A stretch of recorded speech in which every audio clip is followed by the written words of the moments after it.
Hello Anacortes, I'm Nate Scott with Windermere Real Estate. I'm sitting here with Rob Skelton in our office talking about a question that we get asked quite frequently actually from our buyer clients, and that is, I'm thinking of buying a home. What is the very first thing I need to do, or how do I get started? And while, there's a lot of things you do when you're going to look for that first home, from picking out, what neighborhood you want to be in, what part of the island. Maybe you write out a list of the must-haves and then the wants for your home so you can narrow them down that way.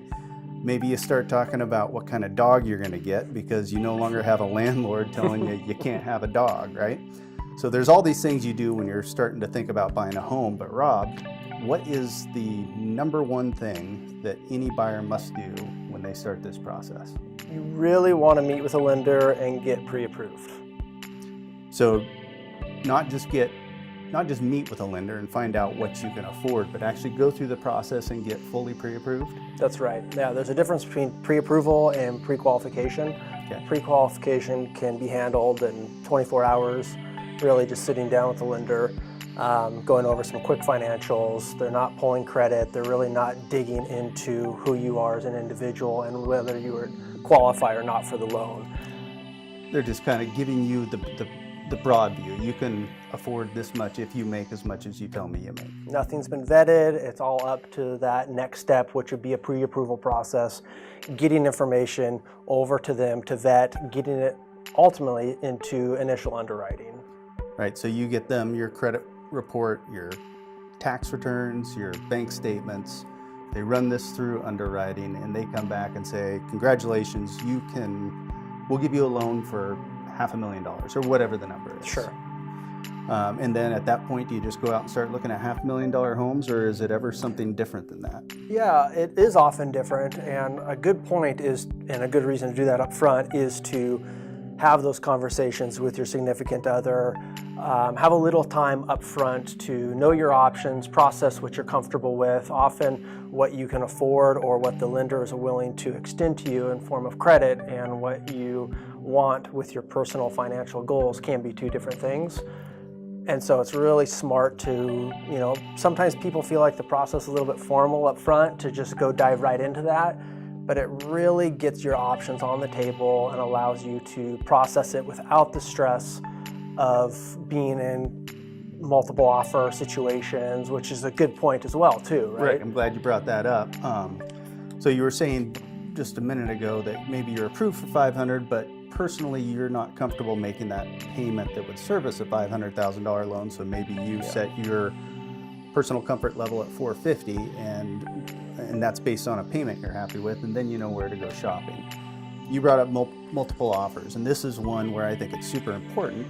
If you're writing a multiple offer and you go into that multiple offer situation without a pre-approval letter, what are your chances? They're going to ask for it right away. They're going to want to know where you're at, if you've been vetted, and especially if there are multiple offers, they're really going to want that. And, we have to understand what we're trying to accomplish. We're asking a seller to take their product, their home, off the market and give you a shot at finalizing this contract or this escrow, and who's going to have the best chances of doing so. So any information that you can have up front to sway the seller into your court is going to play favorably for you against other offers. Right, so you basically have to have that in hand, or if the other guy has it in hand and you don't, you're not even going to have the conversation. You might not even have the conversation. Silence is the worst when you have offers out and it goes silent. You want to be the person at the forefront of that conversation. You want the call coming back to you where you have an option of really selling your buyer to the seller, giving your buyer the best chance to get a ratified contract. Excellent.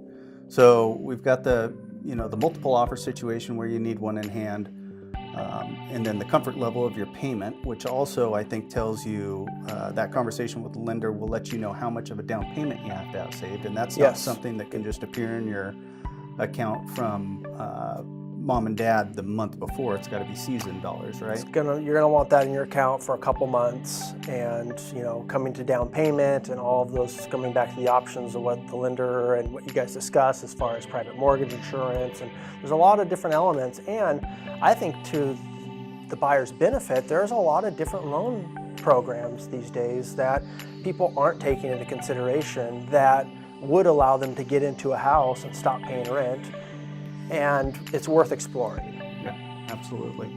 So what are some other reasons a buyer should go out and get pre-approved prior to starting the process, or at least at the very beginning of the process?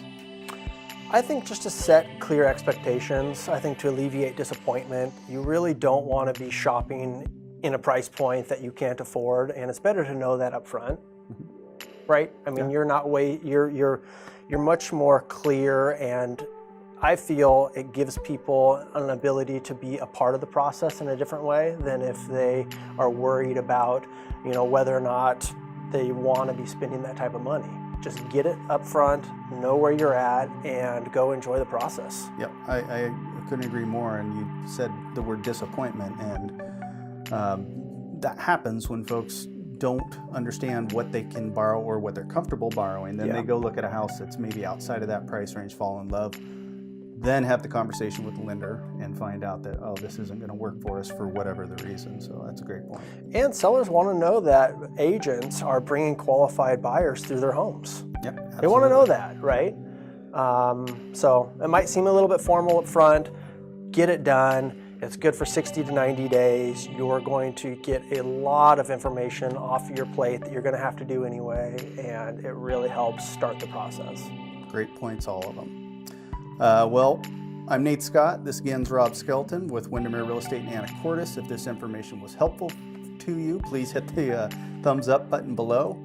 And you can check us out on Facebook, Instagram, anacortesrealestate.com, or right here on Commercial Avenue in Anacortes. Thanks for listening.